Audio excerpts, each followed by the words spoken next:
Assalamu alaikum and good morning from Gaza, Palestine, the Islamic University. We're almost done with our English poetry course. And today, as you can see here, displayed Palestinian poetry. I know I sound to be unexcited, but I am very excited about this session in particular. In my classes, I try to introduce them to the students comparatively, so at least you have an idea. It would be really bad if you finish a degree in English literature with no knowledge about Palestinian literature, being Palestinians. And it's a chance for other people probably watching us to know something about Palestinian literature. We can't do everything in one class. I've been referring to Palestinian literature many times so far, but today we have two special poems, two poems that I love very, very much. One is by Linah Al-Sharif, who's a Palestinian now residing in Qatar. She's a former student of the English department and a friend. She's really a wonderful poet, a promising poet. And also Susan Abulhawa, the Palestinian American novelist and poet and intellectual. We're lucky also to be studying her poem. We'll see about that now. Okay, first we're going to begin with Linah Al-Sharif. I'll do a reading very quickly, and one or two of you to read this. So the title is Gluten-Free Manaish. I know that my grandma will never approve my gluten-free manaish. My zip-back thyme brought from Palestine, my extra virgin olive oil shipped from Palestine, my oven electric with a timer, my dough kneaded with a hand mixer. But she also didn't like it when I said stuff like, your pies are better made, are better because they were baked in the womb of the earth. She hated it when I said, your thyme grew on rainwater, wild and free, taken from the root of the land, its aroma and originality. She shut me up when I said, the olive oil came from the purest of lands, watered by the tears of angels and prophets. The earliest witness of our existence, a symbol of peace, long robbed from. She took a bite and said, it's food, not a poem. Don't preach history, and next time, don't burn the dough. Okay, go on. So that's dough, needed, angels. I know that my grandma. The title, please. Gluten-free manaish. Okay. I know that my grandma will never approve my gluten-free manaish, my zip-pack thyme brought from Palestine, my extra virgin olive oil shipped from Palestine, my oven electric with a timer, my dough kneaded with a hand mixer. But she also didn't like it when I said stuff like, your pies are better because they were baked in the womb of the earth. She hated it when I said, your thyme grew in rainwater, wild and free, took it from the root of the land, its aroma and originality. She shut me up when I said, the olive oil came from the purest of lands watered by the tears of angels and prophets. The earliest witness of our existence, a symbol of peace long robbed from. She took a bite and said, it's food, not a poem. Don't preach history, and next time, don't burn the dough. Okay, one more, please. Gluten-free manaish.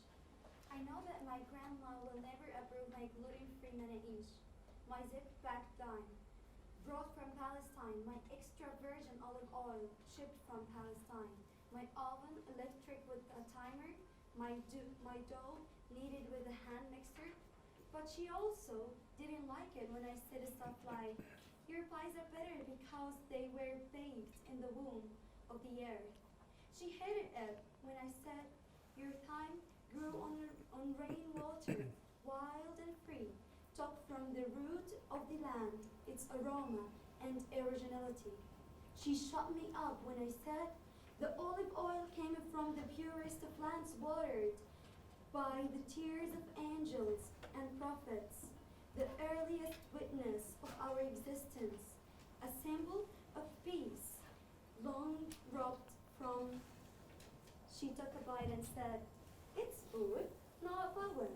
Don't preach history, and next time, don't burn the dough." Okay, so don't burn the dough, yeah? That's your grandma, she knows, she always does.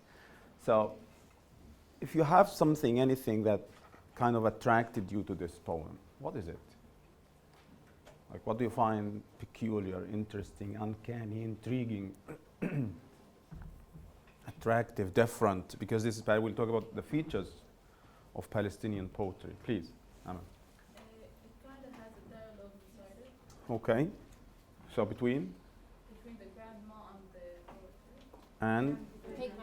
you know, there is the granddaughter and the grandmother, people belonging to two different eras, probably a boomer and a millennial. Please. Study food in the poem itself. What's that? Food. Food, including food in the poem. Is food just included in the poem? It's unnormal. Or is it a poem about food? No, it's the subject matter. It's unnormal, like to add the theme of food. I don't think it's anormal, but it's not that common. Yeah, but people talk about food all the time. But here, this is not just food mentioned. Food is the essence, is the poem. It's even in the title. I noticed that the people in the exile always kind of over-dramatize anything from that. Okay, that's a very interesting thing. You know, we're here paying a heavy price for being Palestinians under Israeli occupation. We're suffering, right? But sometimes people outside, they dramatize this, they romanticize this. I just want to be there just for a moment, for a day, just to, you know, smell the air or taste something. Please. It's kind of funny to see how she tried to modernize the. Wow, the old or that's a good traditional word, food, yeah. Because like there are many food that we in our day like people call them names. They used to call them names, and now we're just giving it another modern name just to make it, you know, just Look cool, exactly yeah? look Oh, cool. okay. But it's the same. Okay, so I like your ideas. No, you know, gluten-free in the past 10 years or so, it's been, you know, gluten is a substance in wheat, in food, in bread, that some causes, I think, allergy or something to people. And it's now a this is, again, I don't criticize people's choices, whatever they do. It's a trend. But now it's a trend, and it's a now multi-billion, if not dollar business around the world. People want everything to be gluten-free, and, you know, you do that for them. And Manaish, so there is this kind of paradox here. There's Manaish is deeply rooted in Palestinian history, or at least the history of the Middle East, Jordan, Lebanon, and Syria. And there is the gluten-free.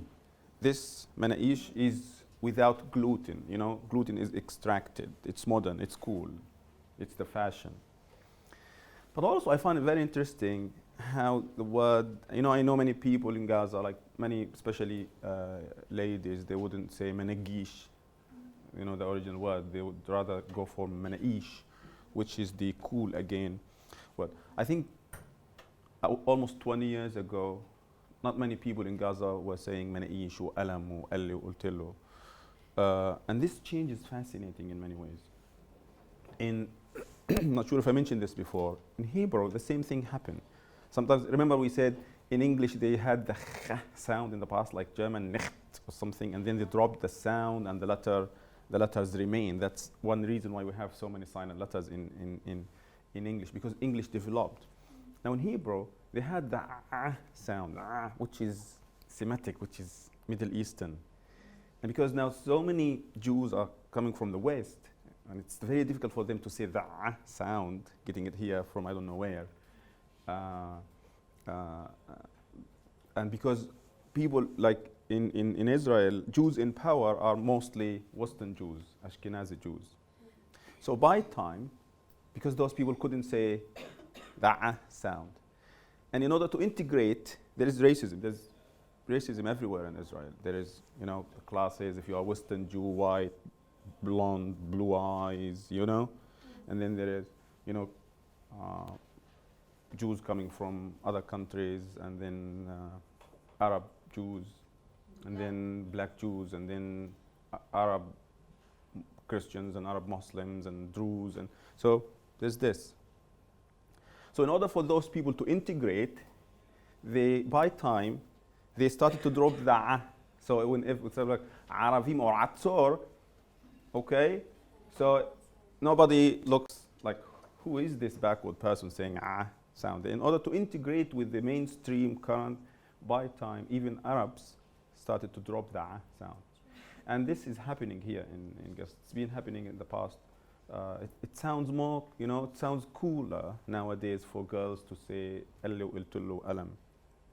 It sounds cooler. It's like, what? Who? She? How? What do you think of Khadra, for example? She's cool. She's cool. But she says managish. She says ammi, right? And this is bad in a way. It's interesting linguistically speaking, but it's bad to judge people by their, you know, appearance or the way they speak or accent or etc. So the poet here, the young poet, chooses. I know some people inherently say people from Jaffa originally or something. They're more into, you know, the a than the ga. But the gluten-free is in itself something modern, something our parents don't know. Most of us don't know, let alone, you know, our grandparents. And again, the Manaish itself is, again, like you said, is an attempt from the young female to sound cool, to modernize Palestine, you know, to appeal to probably to foreigners, to appeal to the younger generation. So I know that my grandma will never approve my gluten-free Manaish, and that's, you know, what grandmas do.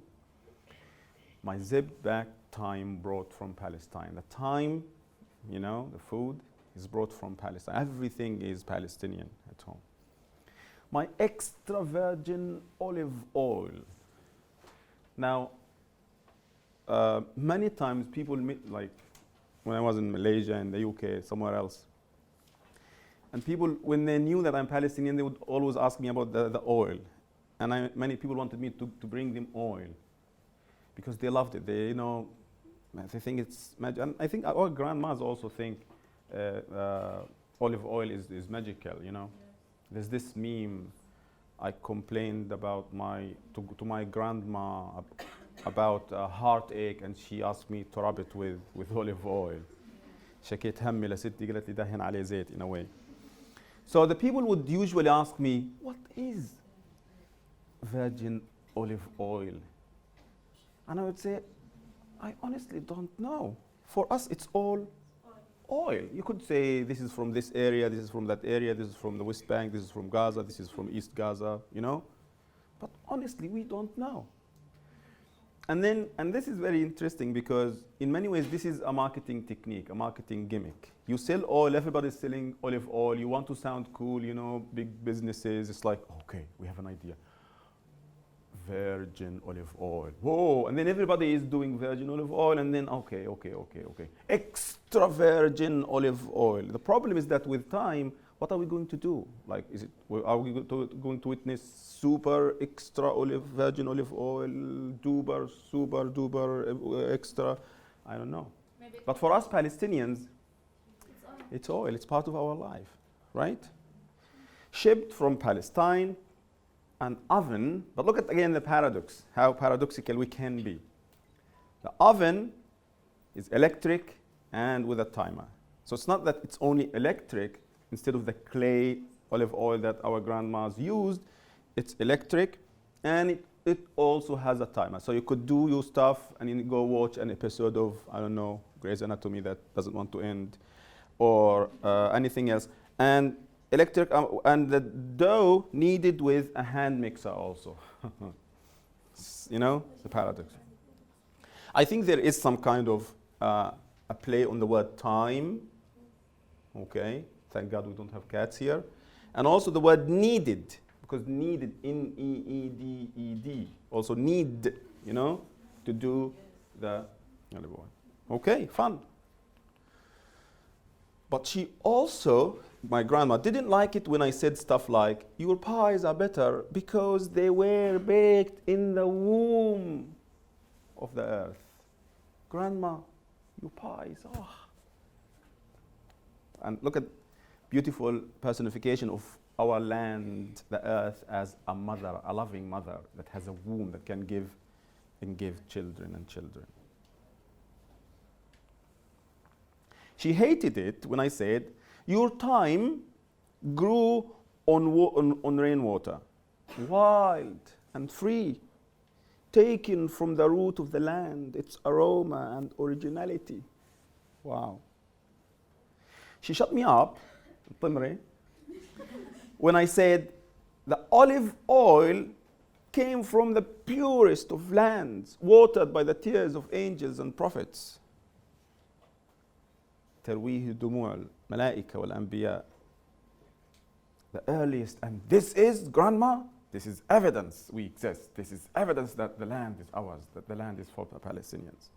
The earliest witness of our existence, a symbol of peace, long robbed from. And there is interruption here. She shut her up. So there's an interruption here. So she wants to go on and poeticize and romanticize and turn everything into politics, into typical grandma stuff. But she also didn't like it. She took a bite and said, it's food, not a poem. Don't preach history, and next time, don't burn the dough. Next time, don't burn your manaish. So even with the electric oven, with the timer, the electric timer and everything, we're not sure. You have to taste it, right? Yeah, first. But again, grandma knows. If she says something, it must be it. I found this a beautiful poem. Really, really beautiful poem. Simple, but deep and profound. In many ways, there's this generational gap. There's a chasm, actually. The conflict between the young and the old, and how the young try to appeal to, you know, I'm not saying this is wrong to appeal to people like, you know, out there, Palestinians, non-Palestinians, people who speak in English, to try to sound cool, to try to bring Palestine closer to them and bring them closer to Palestine. But preaching history here, turning everything into politics, every bite, every meal, every food, every topic, which is something we do, is something that does not appeal to the older generation, especially our grandparents. For them, Palestine is Palestine. The land is ours. You don't have to bring archaeological evidence. You don't have to look at an olive tree as evidence. Grandmother knows. Probably I mentioned Darwish, who again came to Palestine. There was a Jewish shepherd from Yemen who thought that the remains of Mahmoud Darwish's village were the remains of a Roman village, because again the Zionists erased 2,000 years of history, just altogether gone. And Darwish says that the land does not belong to those who inject it with artificial meanings, those who want archaeological evidence to prove their connection to the land. The land belongs to those who know it's going to rain just from smelling the air. Just you feel it, you know. And I've experienced this. I'm sure some of you experienced this. Sometimes, like in the past, you would go out and then your grandma says, hey, aren't you going to wear anything heavy? Say, it's sunny or it's not cloudy, but it's going to rain. And then 2 hours later, it's like she owns the clouds. And it never, like almost never happens. Like a grandma says it's going to rain and it doesn't. It's like, again, the clouds like, oh, okay, grandma, just for you this time. Honestly. And this happens here. Their connection is natural, is not artificial. Their connection comes with every breath they take, with everything they do, just because they are Palestinian. And on the other hand, we've seen this, and you'll see it, how Israel tries to, as an occupation, tries to inject, artificial meanings. There has been a lot of research done, a lot of digging done just to bring something. And 3 years ago, Netanyahu, there was this kid who went with his father somewhere, and he bought a souvenir, a coin souvenir, and I think his dad posted something, and somebody took it and said, yeah, little kid found this coin from 3,000 years. Yes, Israel was here first. And then Netanyahu himself took this picture and he posted it and boasted about, this is evidence. Oops. It's fake. It's just a souvenir. And even, the half shekel, there's a half shekel. The lyre there, the musical instrument, it's fake. Somebody came in the 70s and he's like, okay, what should I do just to connect people more here? He said, I found this. This is from 3 years ago. It turned out to be fake. Google, why is there a fake symbol on Israeli half shekel or coin? You'll be stunned.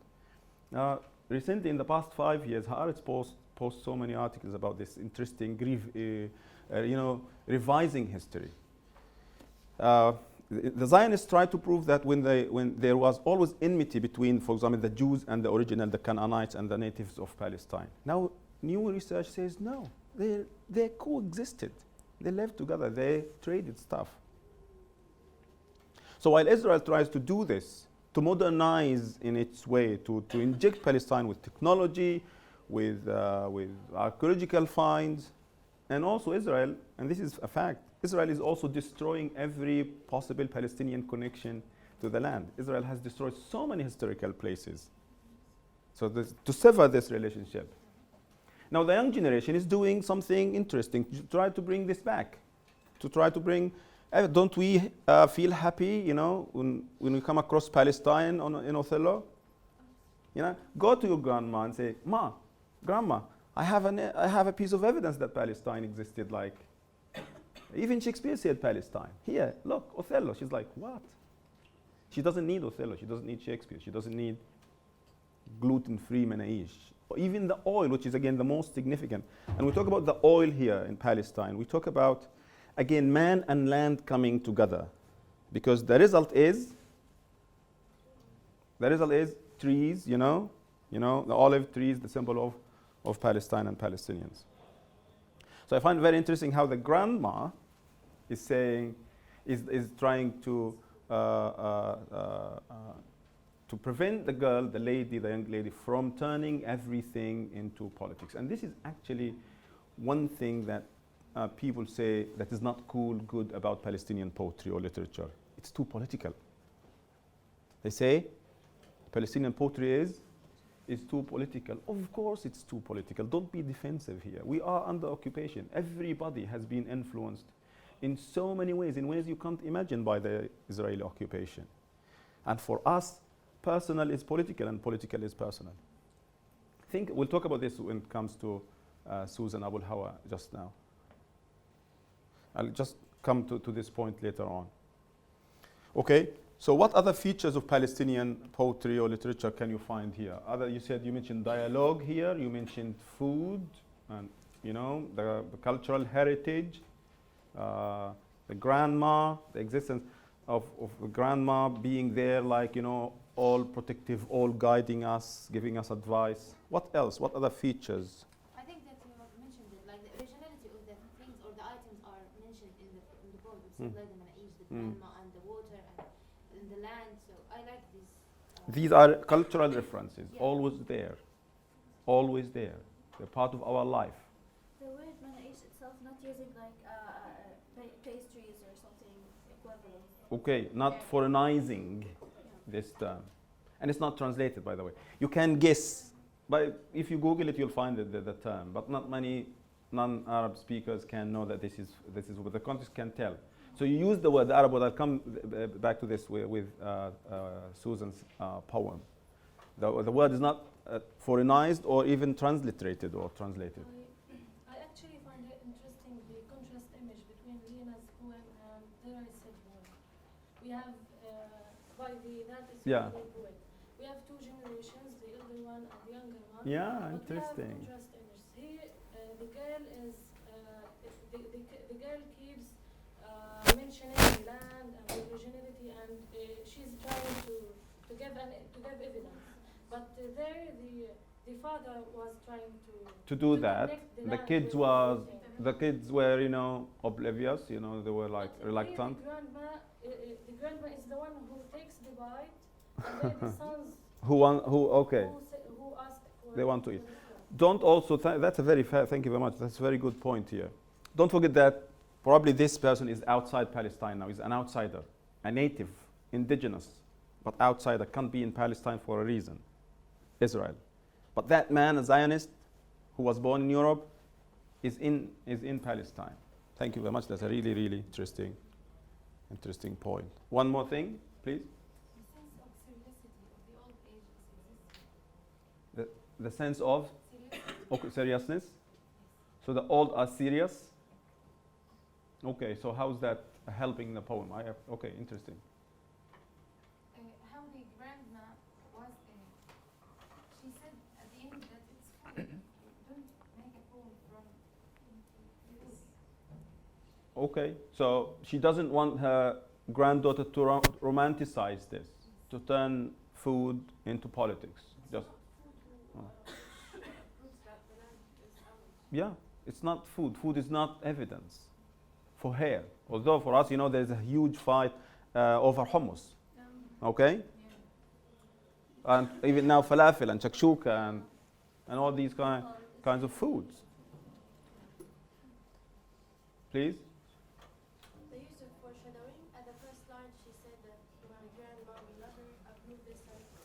The last line, she approved that she didn't approve. Okay, but I don't think this is a feature of Palestinian poetry that we try to foreshadow, but yeah, possible. Although foreshadowing is something more into fiction rather than poetry, to guess what's coming. That young generations of Palestinians are always nostalgic to the past. And, Nostalgia as a theme, yeah. create this perfect idea about the past and Palestine before occupation, although it could be not perfect. And the image we have in mind is that Palestinians were living in peace, they all loved each other. Promoting the concept of sumud. Again, especially people who say this, especially people who are in the diaspora, people who can't be here. They're doing an amazing job, activism and BDS and everything, boycotting Israel. But again, the thing is that reality is different. Reality is a lot harsher than you can ever imagine. Finally, somebody here?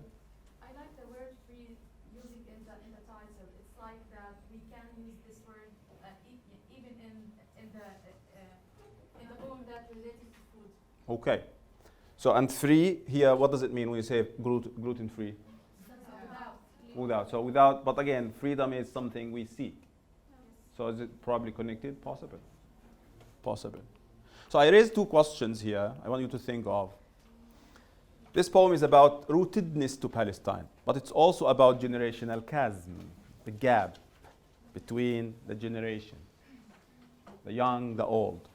And then there is, how is the young lady in the poem trying to modernize Palestine? We already mentioned this in passing. Anything?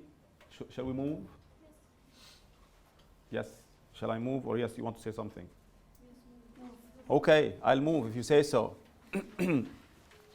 Okay, there's this poem by Suzanne Abulhawa, the Palestinian writer, novelist, intellectual. She's the author of Mornings in Jenin. Please read this novel. Read it in English. It's one of the best. There's a video here I want you to watch. Already posted it on our Facebook group. Okay, so like I said, our second poem is by Suzanne Abulhawa. It's called Wala. Let's watch and listen and then do some discussion.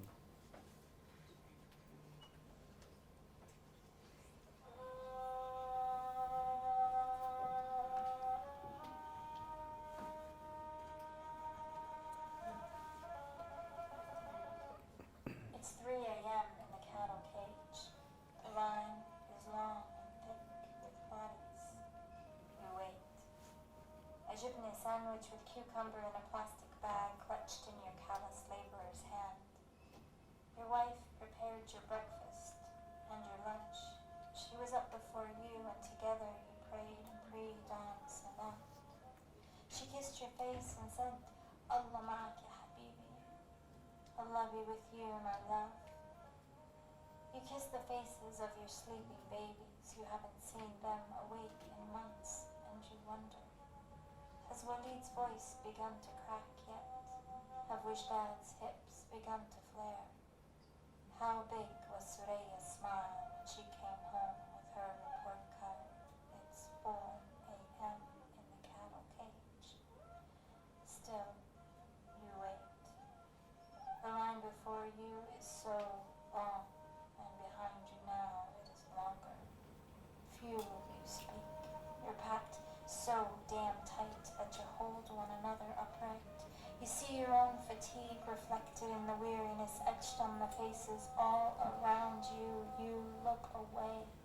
time for a smoke.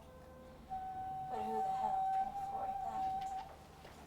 You stare at the graffiti beyond the iron bars holding you in, written just for you, written by Zionist settlers sucking the breath from your lungs. You understand the meaning of their English words. Die, sand niggers. Sometimes you pine for that too. It's 5 a.m.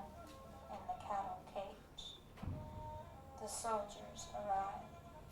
The line loosens. You take one step forward, propelled by the weight of the bodies behind you. Your jibna sandwich with cucumber in a plastic bag is crushed.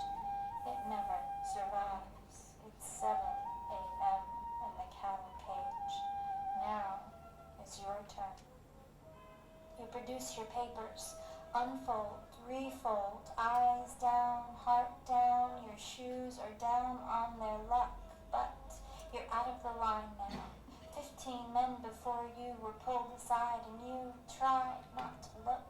Try not to hear the one yelling, "Don't hit me." It's 7:30 a.m. on the cattle bus and you ride. The country they stole from you speeds outside your window and you imagine the man you would have been. The man you should have been out there riding the family steed. The thoroughbred mares your grandfather raised and nurtured and loved in a Palestine, unraped, unstolen. It's 8 a.m. You get off the cattle bus. Your crushed jibna sandwich with cucumber in a plastic bag in one hand, your eyes down, your heart down. You put your toolbox down to knock on the Zionist settler's back door where the help goes, but the Zionist settler boss man yells, "Wala! Mish hon al-yom." Not there today, boy. And all you can do is thank Allah that your wife and your babies are not there to hear them call you Wala.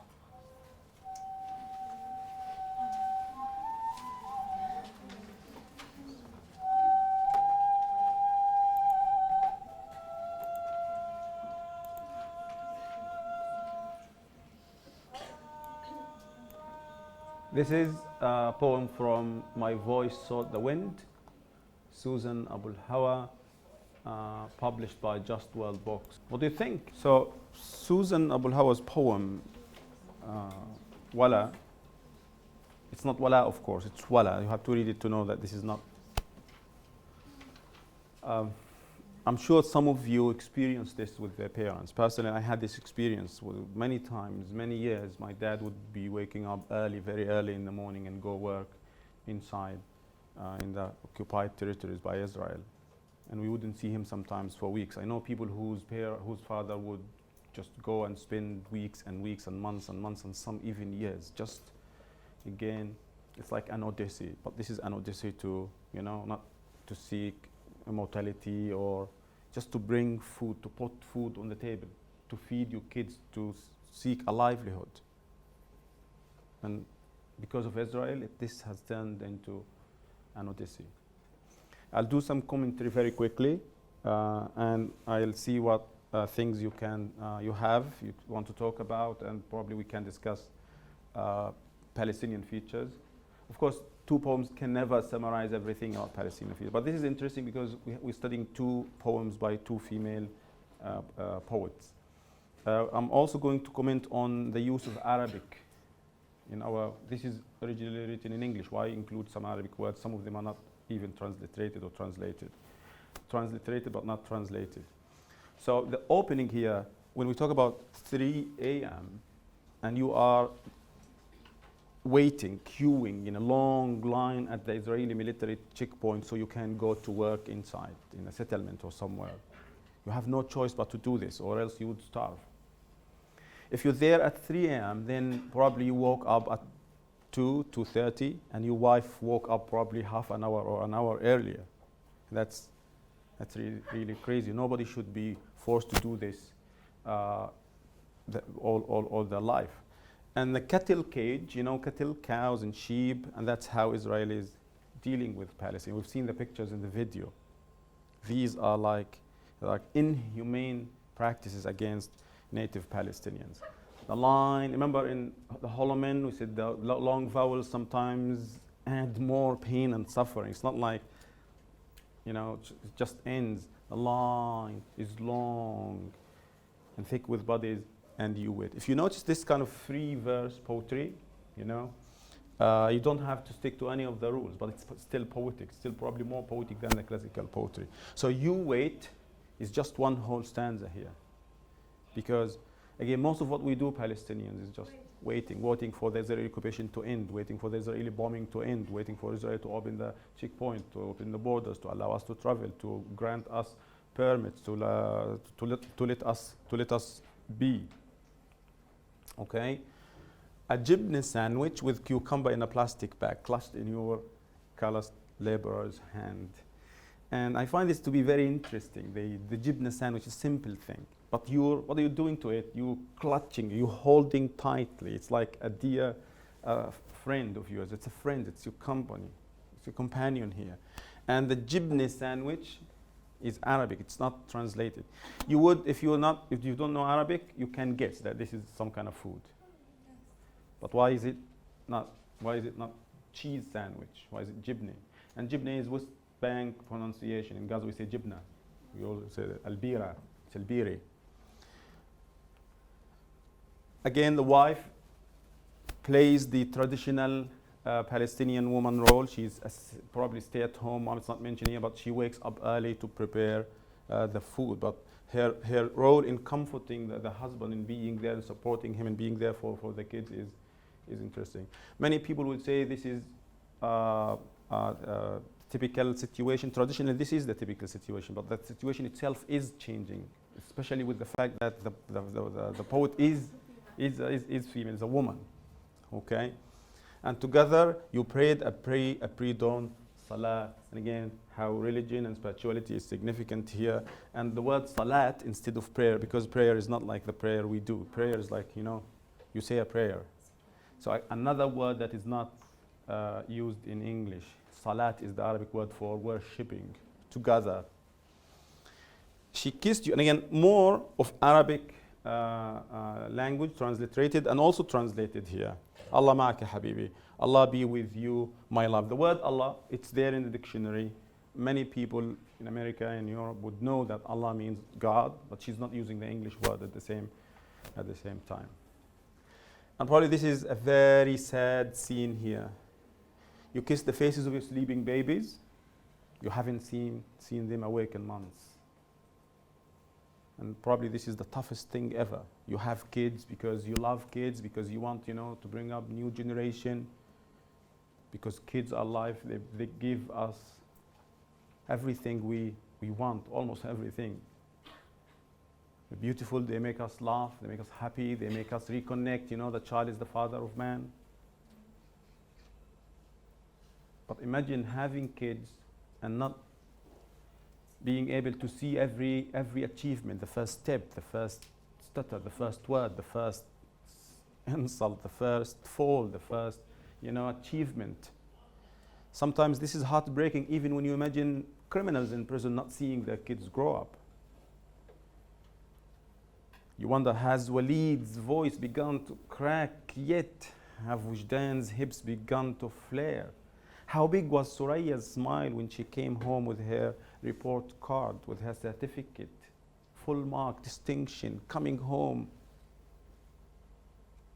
But the father is not here, not dead, not in prison. He's at work, he can't be here. He goes out early in the morning, he comes back late at night. That's heartbreaking. The questions here are significant. And again, the clock moves. In the poem, quickly, but it moves. Again, still, you wait. The line gets even longer and longer. And look at, again, the long vowels making this. Of course, if you wake up early in the morning, you're here at 8 o'clock and you don't feel like talking. Imagine waking up early in the morning at around 2 and you wouldn't be, you know, you don't want to talk. But this is a situation where talk is also could be something dangerous. It could be spotted by any of the soldiers. You could be, and what are you going to talk about? How this humiliation, this utter agony and suffering and pain is okay, is fine, is good for you or somebody, what are you going to talk about? So few speak because you're not in the mood to speak, but also because speaking could be taken against you. Why are you speaking? What are you speaking about? You could be punished for this, just for speaking. Okay? You see, and all around you is pain and suffering. You don't have a mirror to check whatever, but you see the pain, the fatigue, the suffering, the agony in the faces of other people around you. And you don't want to see that, so you look away. But wherever you go, there's suffering, there's pain. It's not like just only here in the faces of people. And pine for smoke. I find this very interesting. It's just, you want to smoke. All you want to do is smoke. But this is a luxury. It's not because it's money, you can't, but who the hell, swear word here, who the hell can afford that? It's not about smoking being expensive. It's you're not in the mood, and also it's too crowded. Everybody is pushing and pulling, and you don't want to hurt others. You can't even afford a smoke. You look away again.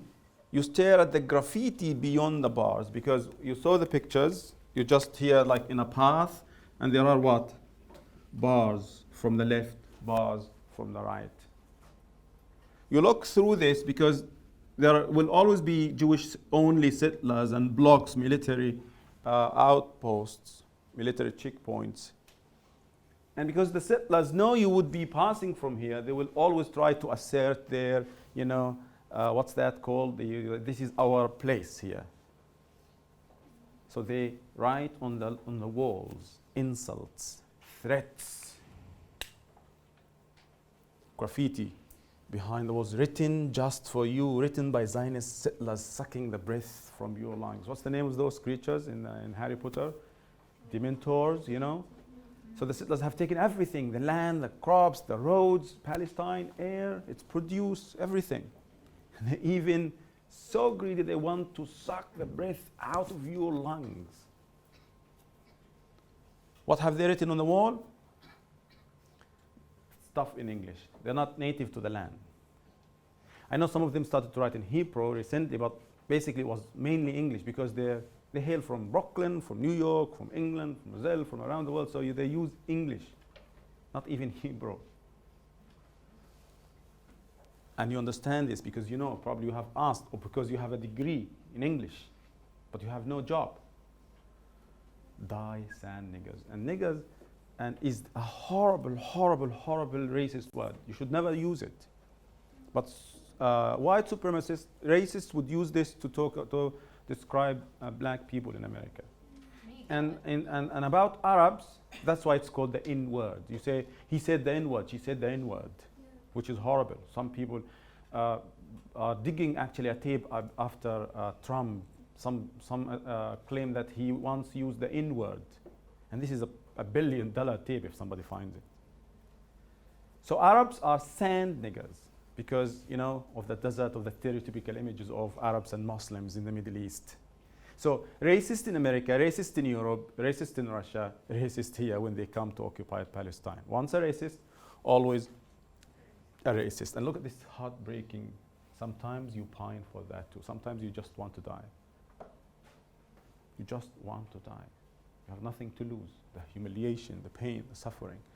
It's 5 a.m. now. The soldiers arrive. Look, you've been there for 2 hours and then the soldiers arrive casually 2 hours later.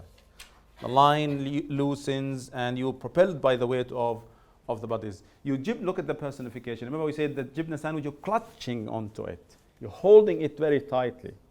It's your lunch. It's from your wife. It connects you back home. It's your food.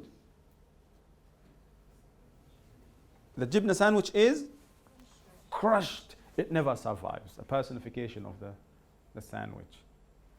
It never survives. And now it's 7 a.m. It's your turn. You produce your papers, refold, unfold. Look at how, again, the humiliation. You have to go through this. You have no choice.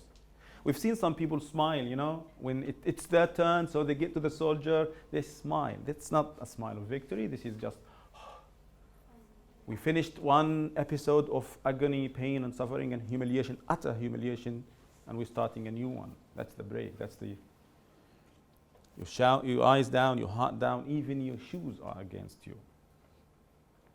But because you're out of the line, probably 15 men before you were pulled aside. Now, in real life, man and woman, we are curious. We want to look, at least, to examine, explore. And probably some of these men are your neighbors, your friends, probably your brothers, family members. They're pulled aside for no reason. I say this about the Israeli occupation. The worst thing about the Israeli occupation is that it's arbitrary, it's random. You don't know who they are going to kill or when or where, what they're going to destroy or when or where. Not that Israel has no system, because occupation is inherently, purely, utterly, absolutely evil. Never ever talk about occupation in a positive sense. Shouldn't be there. It's random in a systematic way. They want just to drive us crazy, to kick us out of our land. So people are pulled aside. You don't even dare to go protect them, to fight against their aggressors, to say something, to object, because that could be the end of you, could get you killed, sent to prison, or worse, having your work permit terminated. You don't want that. And you tried not to look, not to hear the one begging, don't hit me. 7:30 on the cattle bus. Even the bus is cattle bus. And look at this beautiful and sad scene here. You ride, the country they stole from you speeds outside your window, and you imagine the man you would have been, the man you should have been. I always encourage my students to just please think of yourself without the Israeli occupation.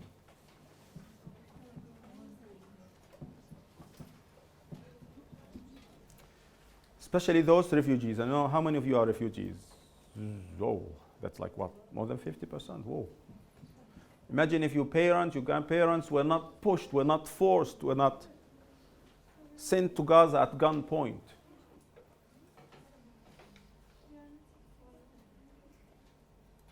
Where would you be now? What would you be studying, eating, married to? Who would you be married to? Living? Imagine this. Crazy, yeah? But it's a basic human right. Imagine this situation where you can have breakfast in Gaza, lunch in Hebron, dinner in Jerusalem, a sleepover in the Galilee. You can travel where you want, go where you want. No occupation, no restrictions, no borders. The man you could have been, please think about this and write about this. You have to write about this. The man you could have been, the man you should have been. Out there riding the family steed. Steed, you know? The horse. Poetic word for horse. And the thoroughbred mares, your grandfather, look at the existence of all the older generation always being there, caring, loving. Raised and nurtured and loved in a Palestine unraped, unstolen, unoccupied, unbrutalized. Fascinating, beautiful image but heartbreaking at the same time, because we can't have this. It's 8 a.m. You get off the cattle bus, you crushed jibna sandwich, still have the sandwich because it's crushed, but you can eat it. Your wife made it with cucumber in a plastic bag in one hand, your eyes down, heart down, your pot, your toolbox down, and knock. It's all been like 5 hours because you're going to work and your boss is a Zionist, that you have no choice, and that's really a hard choice to make. Where the help goes. Now, if you're dealing with a sane person, if you have an appointment, they would be text you, hey, I'm sorry, I'm running late, I have to run this errand, can we meet tomorrow, you know? We have friends who don't do this at all, and we just kind of hate them. We have an appointment at 2 and they never show up, or they show up 2 hours late, and then, oh, sorry, okay, I'll be there in 1 hour. But we have decent people who have the courtesy of just texting, sorry, I'm running late, so you can at least grab something. So the settler could have texted him, contacted him, could have said that, don't come tomorrow, don't come here at least, and saved him all the pain, the suffering. And look at this. This is one whole stanza here. That's the heaviest butt you'd ever see anywhere. It's one paragraph, one stanza. So harsh, like a rock thrown at the man, at us, at readers. I could ask you in your exam to contextualize it. Just one word. And that's the beauty of modernist poetry, of free verse, of not having to stick to, you don't have to fill words, you don't want to use words. Words fail you. And this is the harshest but ever. The Zionist settler boss yells, "Wala, مش هون اليوم." We make fun of this. Sometimes kids say, "Hey dad, somebody's at the door." You say, "Tell him dad is not here." He says, "Dad tells you he's not here." But this is harsh. This is the soldier himself, the settler himself, yelling, "I'm not here. Go away."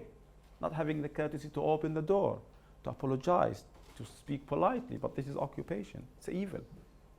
Turns people into monsters, absolute monsters. Go away. Wala. And look at this word. Wala is a word you use for kids. It means boy, yeah, but it's an insult when you use it to a grown-up. Ya Bennett, you don't like this sometimes. It's sexist, huh? It's horrible. Okay? And what would you do if somebody insults you? No violence, of course. But at least you just shout, throw a rock, fight him back, challenge him. But you're deprived of your basic human right to resist, to fight back. You can't do that. If you do that, you're evil, you're a terrorist. And that's the harshest thing. Your inability to defend yourself, to fight for yourself. And when if I want to turn this into a short movie, I had this crazy idea. I always do. It's like I would imagine this man, the whole poem starting from a man sitting on somewhere on the pavement, altered, devastated, destroyed, hopeless, and eating bits and pieces of the jibna sandwich and everything going back into his mind. I really, really have this beautiful idea. So if some of you are into movie making, we can make something out of this.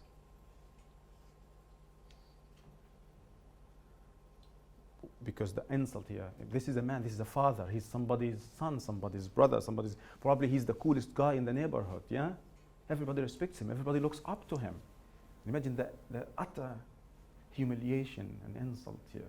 And your inability to defend yourself. Say, hey, at least don't say wala. At least respect yourself. But the man here is helpless. And all you can do is thank Allah. And again, Allah, the Arabic word, Muslim word. That your wife and your babies are not there to hear you, to hear them. It's not just one man. So everybody calls you wala. Call you wala. It's a beautiful poem. Susan Abulhawa is a very fine writer, very fine person, very fine poet. So yeah, what do you have to say? Please. I think it is very emotional and depressing, like poem. Devastating, yeah, depressing, devastating, heartbreaking, heart-wrenching. The thing is that no matter how much you hear this poem or you read it, every time you'll also be brought to tears because it's so emotional. It embodies every single part of his journey as like a whole entity or a whole, I don't know. It's an odyssey. Everything is exactly. a fight against everything. Please. The chronological order about the time make it more realistic. Okay, so this is more realistic, especially for us Palestinians. Again, especially if your dad has ever worked inside, ask him about this journey. Or ask your mom. Or if you know somebody. There's a book by, Suad al-Amiri, Sharon and my mother-in-law. She wrote a book, Nothing to Lose But Your Life, I think, or Murad, the other name.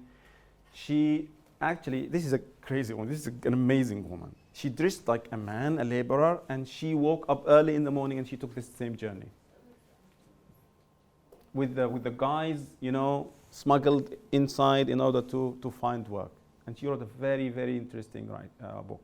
You should read it. I think it was translated into Arabic, but you read the English version. But again, look at how this touches everybody of us. Remember I said it's about, probably your father has not been in this situation. You don't know but someone closely related to you who has been here. But this is about us.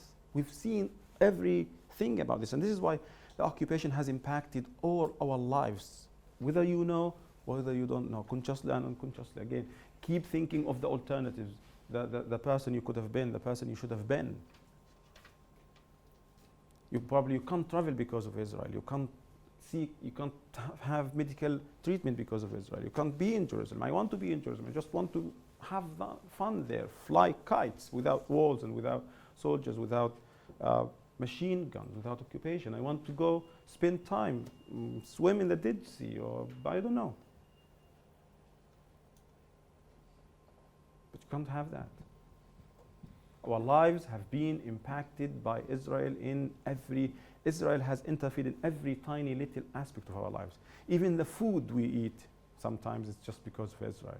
The choices, what we read, what we do, why we are on social media, probably is partly because of Israel, because of the occupation.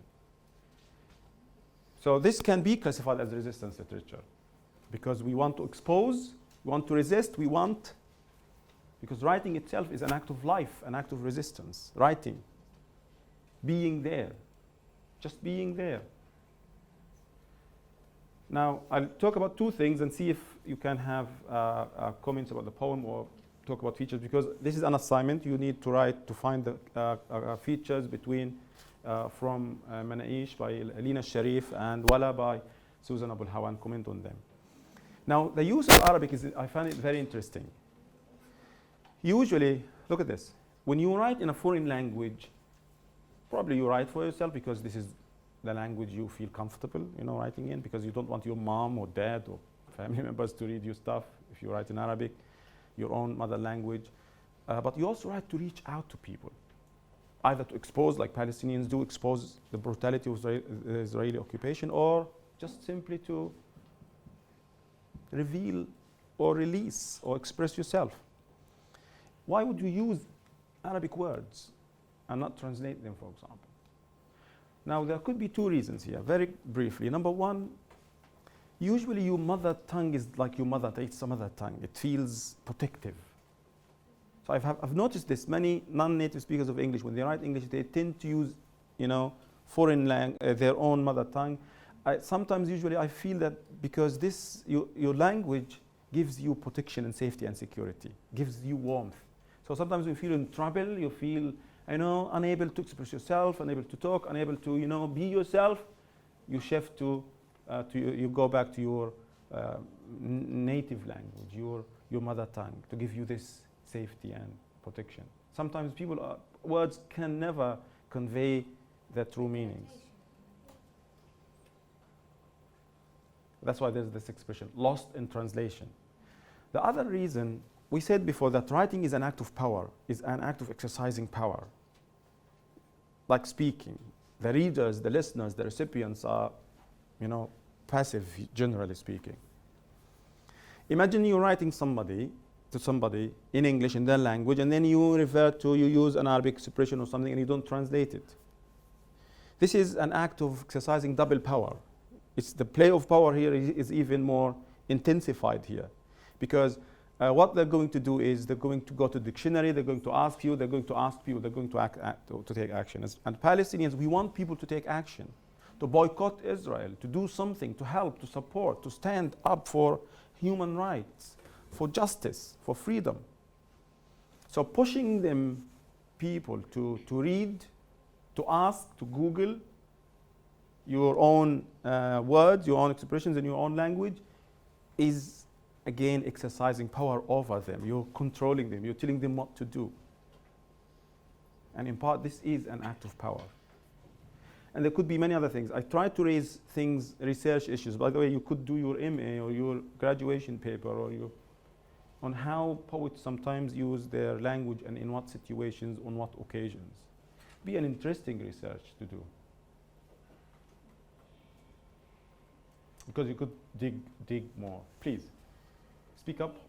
For me, using Arabic words when I write English is just because some Arabic words are more expressive That's right. There are things that you can't express in English because they belong to this culture. So it's better expressed. Thank you very much. Rahaf says here, when I write, that's why I beg you, please write. You have a lot of potential, a lot of talent. Because everything we discussed in this whole course can have a totally different experience when you start writing poetry, start writing about Palestine, start writing about anything. So yeah, please. Speak up. For me personally, when I read it, I feel like more belong to it and more warm. There's more attachment. I think myself in this place of this man.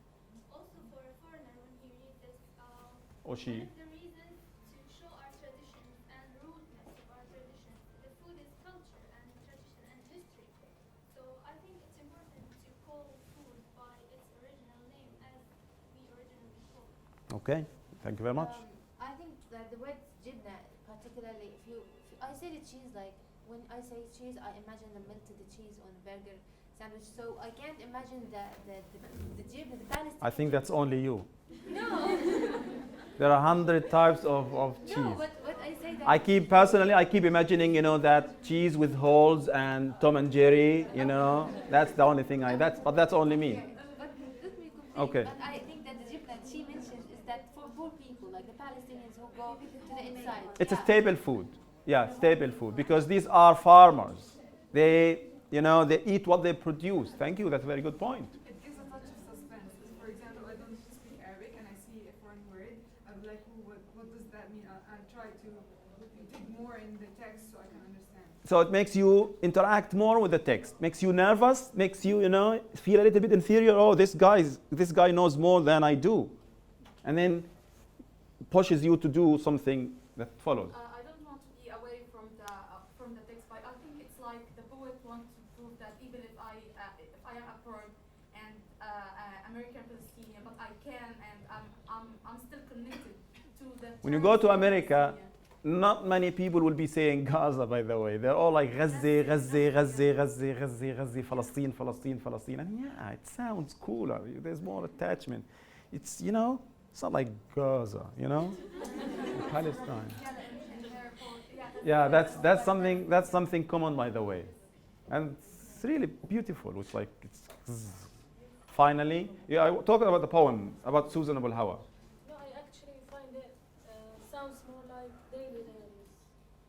So how we can differentiate between a poem with a few verses and a daily diary? It's number one, the shape, the way it's written, You don't write diaries like this. You write long paragraphs. And also, this is very poetic. It sounds poetic. You read it, but there is prose that can be poetic. Yeah, I know some people would object that, sorry, this is not poetry. Free verses. Yeah, and says some people still say this about Arabic free verse. They don't believe, but look at this. If some people say poetry is what, the texts that have the ability to move you, to shake you, to make you reconsider your life choices, to bring you to tears. Prose does this. But poetry has more potential to do it. Is this here? Can you feel it? Can you? I think it is there. I find also the lack of punctuation marks to be interesting. There are some here and there, but basically it's loose, chaotic. That's Israel. This is what Israel brings to the table. Chaos, lawlessness. There are no rules here. Rules of the jungle, where a foreign alien intruder is controlling every breath we take, everything we do. One more thing about the poem, Susan Abulhawa. The shape is connected to the poem. Even the shape, like the short lines, the long lines, shape is connected, please. For me, I like the time references. You like? The time references. Mm-hmm. Like to show the length and to show that this story has been started earlier when the wife waked up. So it's deeply connected to land, like the Jibna and where we get it from, and to time and place. For me, I think it's very important to get into details, not just saying sandwich, but Jibna sandwich. Why? Because I think in this way we humanize ourselves and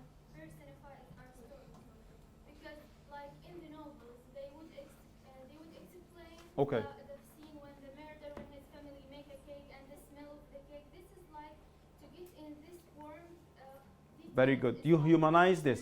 But has this prevented the soldiers from further humiliating you? The Zionist settler from, humiliating you beyond imagination.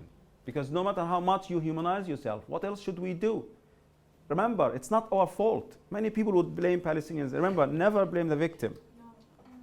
Would blame us for our own plight. Hey, look up, look there. Look at the Israeli occupation.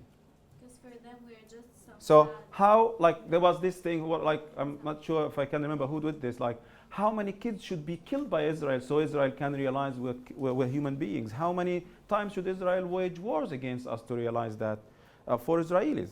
And that's really heartbreaking. In 2014, when Israel waged its most horrific war in decades against Palestinians, over 90% of Israeli Jews supported the war against Palestinians. What should we do? There's nothing wrong with us. We're occupied, we're fighting back, we're resisting, we're oppressed, we're brutalized. The problem is with the occupier. The problem is with the occupier. So that's why probably the grandmother in Linah's poem didn't want the young lady to overdo this kind of humanization, self-humanization. Be yourself, fight back, resist in your own way, and you're good to go. One last point, and then I'll stop here. This poem could be taken literally, but it also can be taken allegorically. This whole poem could be an allegory of Palestinians against the Israeli occupation. Look at what Palestinians, even the Palestinian, some kind of Palestinian leadership, the Palestinian Authority, they have done everything for the sake of the peace process. They've taken some privileges here and there to protect Israel, to bring safety to Israel, to prevent Palestinian resistance, to stop the freedom fighters, right? And in return, what has Israel given us back, given them back? Nothing. No matter what you do, how much you try, you will always be treated as a boy. You'll be kicked out, you'll be humiliated, dismissed, because this is what occupiers do. And I don't want to say either or, this is a personal story, but could be also allegorical, metaphorical of Palestinians. So is this an invitation to stop with the nonsense peace process, fight back, resist in your own way, BDS, boycott, because you did anyway. You're humiliated anyway. Why not die fighting? Is this a theme? Think about it. I'll be stopping here, and if you stay back, please. If you have any question, we can talk about it. But there are probably pictures we can post on our Facebook group. These pictures, we've seen them so many times. These pictures, look at this, cattle cage, right? So sad. So how is Wala an allegorical poem? Also, Susan Abulhawa's poem Wala is about every Palestinian, not only every laborer. Actually, it's about every human being that ever lived under occupation and colonialism and imperialism. Thank you very much, and we'll be seeing you tomorrow for our last session, a review session, an optional review session. يعطيكم العافية, thank you.